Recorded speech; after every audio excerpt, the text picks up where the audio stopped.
Hello, good evening, and welcome to Tier 5 of our Burger and Brewfest 2020 rankings. These are some more burgers, clearly, that we tried over the course of the first couple of weeks of March before the entire world went crazy. And these burgers, they're good, but they had flaws. Once again, a couple of disclaimers. These are not in any order. They're separated into tiers, but I haven't delineated them within the tiers until we get to the top tier. Then I will put those in the top 5. Also, none of the restaurants involved have paid me or sponsored me in any way. I'm just doing this for fun, and because what else am I going to do? I'm stuck in the house. So let's get straight into it with Mill Street Brew Pub. This burger, it sounded incredible. I have to admit, I'm a huge fan of salty plus sweet. Putting a burger on a donut, or on 2 donuts actually, sounded incredible. I was really excited for this. And the donut burger bun idea, it did work, I have to say. Even though there was a hole in the donut, it wasn't as messy as it could have been. And the hot sauce on this burger was, mwah, chef's kiss, incredible. That one's for you, Sarah. That's not to say this was a perfect burger, though. Peanut butter stout glazed donut. I didn't taste the peanut butter. I didn't taste stout. All I tasted was a glazed donut. If you hadn't told me it was a peanut butter stout glazed donut, I probably would not have subtracted points for this, clearly. But I was expecting at least something of a peanutty flavor. Peanut butter on a burger is one of my favorite things, and nobody did it this year. So I was a bit disappointed by that. The pork belly was very thin, almost to the point that it was bacon. Not that there's anything wrong with bacon, but I will say this.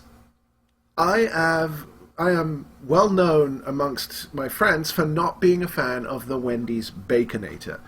Reason behind that is, although I do love a hefty amount of bacon, the burger is missing something. It has no greenery, no vegetables on it whatsoever. It's just meat, meat, meat, meat, cheese.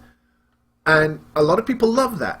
To me, it needs something to break that up. You've got a lot of heavy, greasy, rich flavors, and that freshness, that lively note really opens up the flavors, gives you more of a texture balance. It adds another layer of complexity to the burger. This really put me in the mind of a Baconator on a donut. Now, the Baconator is obviously very popular, and it's okay, but I tend to avoid them because after a while, there's just too much meat, giggity. Yeah, this had so much potential, and I would literally sit down and eat containers of that Lincolnberry hot sauce with a spoon, but I can't go any higher. Alright, next up, Magnum and Stein's. If you are ever in St. John's, go to Magnum and Stein's and get the duck nachos. Just don't argue, just do it. Just trust me, they are so good. They've been in, I think, all of the burger contests that I've been a part of anyway. And generally speaking, they've been good, but lacking in something. Last year, Sarah had a really bad experience there that nobody else who was with us had. And this year, we all went in a little wary because the last couple of years haven't been so great. Actually, it might have been the year before last that Sarah's burger wasn't good. Not important. The first thing I have to tell you about this burger, as you may have been able to see from the picture that just disappeared, it was thick. And I believe the kids say thick AF with multiple C's instead of a K. I'm way too old for that stuff. This thing was really, really hard to get your mouth around. I've eaten a lot of burgers, and I'm pretty good at sort of temporarily dislocating my jaw to get these things in there. This one challenged even me, and I got a big mouth. The burger being stuffed with cheese, they called it a classic cheeseburger. I don't know about that. I don't think a classic cheeseburger has cheese inside, but that's fine. It's still good. But there was a cheese explosion as soon as you bit into this thing. The cheese just shot out of there like something out of something that I can't say on a G-rated video. And although it kept its moisture and it had a lovely, moist, yummy texture. I love you, Katie.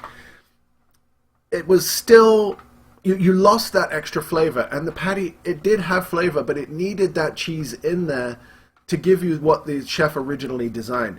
I think what happened is they injected the cheese instead of folding the cheese over it, and it just shot straight out. I could be wrong on that. In fact, I probably am wrong on that. What are you talking about, Chris? Anyway, cheese did not stay in the patty. The barbecue sauce was practically invisible. The bun was a little dry. So the sauerkraut was interesting because I don't think it was cabbage. It was probably beet. In fact, I know it was beet. And it was good, but I don't know if it overwhelmed the barbecue sauce or if the barbecue sauce was just too stingily applied. Good idea. Not a bad burger, but just too many flaws, too many holes in the execution for me to rank this any higher. On a slightly different note is View. View is a brand new restaurant. We hadn't been there before this. And we actually went on a double date with this with some friends of ours. Had a great time. This burger promised so much. I can English, honest. The burger was good, but that's all it was. It was just good. Meh would be a better word. There was just a smorgasbord of stuff on here, and none of it stood out. Not like Clancy's, where everything felt watered down. The flavor was there, but nothing worked the way you would think it did. The hickory sticks were a great idea, great addition, but there weren't enough of them to make a huge difference. The slow-roasted pulled pork was pretty low on flavor, to be honest. The jalapeno cheddar had no kick to it, and the really only successful element was the charred red onion. The char wasn't hugely evident, but it did have a different flavor than you would normally expect. I actually have a real problem with root beer and products of that family. That they normally give me a migraine, so I was really glad that there wasn't a heavy amount of that on the burger. You could taste it, and it didn't let me have a good comfort level afterwards, but I think had I liked root beer, I would have been disappointed at the lack of the sauce. So, really good idea, not a bad burger, some good taste, some good flavors, but it all needed to be amplified a bit. If Clancy's was a 3 on the level of flavor, this was like a 6, and it should have been an 8 or a 9. Next burger is Biver in the Sheraton Hotel. I don't know what a Biver is. I have no idea. I've never heard that word before, so we'll go with it. They came up with a very creative name for their burger and told us it was a hamburger. Gee, thanks, could not have told that. The best thing about this was the house-smoked bacon. It was thick, it was cooked perfectly so that it wasn't crispy. It was soft still. You got a big bite of bacon instead of just an afterthought of crunchy, I forgot to take this off the grill bacon. Sarah's was either too leathery or too thick, and she found it really chewy, so she did not enjoy that aspect. I did, a lot. But another great thing here was that the standard burger vegetables, your tomato, lettuce, onion, pickle, they actually enhanced this burger. What they did was a basic classic cheeseburger with a few elements. You know, the bacon was house-made, they buttered the bun with chimichurri instead of just a plain bun. The cheddar was actual cheese and not a slice of melted down toy truck. But because it was just a basic burger, there's a low ceiling on how high this can go. And it pretty much reached that. The chimichurri wasn't balanced. There was, I think, too much oregano in there. Oregano, for those of you who are actually English. So the flavor it lost something there. But I really loved the bacon. I loved that everything else on this burger sort of worked. Nothing felt like an oversight or an addition that just didn't need to be there. A really solid, good burger, and if it's on their regular menu, you should probably go get it if you like that sort of thing. This last one for this tier was a little difficult to pick, mainly because I really enjoyed some elements of this burger. There were 3 or 4 I toyed around with here. And what we ended up going with was chinched. This one hurts me because the tempura soy pickled mushrooms on this burger were probably one of the best things we had all month. They were insane. The kids do not like mushrooms and snarfed these down like there was no tomorrow.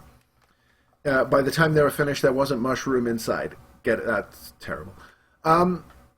This is a great idea. It's a thematic ramen burger. I unfortunately didn't get any bits of noodle in my burger. in the patty itself, but Sarah and our friend Katie did, and they said it was crunchy and delicious. I'm fine with that. This had egg on it. I hate eggs in all their forms. I was able to eat the egg. The thing is, it missed a lot. Every single element of this burger was the same texture. There was no crunch, there was no crisp, nothing. It really needed something like bean sprouts or something like that to give you a crunch and still fit with the theme. I could have done with a sheet of seaweed in there. Maybe crisp it up a bit. But the biggest issue was, sure, it's a ramen burger, but the thing was sopping wet before I picked it up. So that makes it really hard to keep this thing together. There was some slippage with other burgers here that we'll get to, but this one, it was seriously bad. It was disintegrating in my hands, and structural integrity is so important when you're trying not to make a huge mess of yourself and keep your hands clean.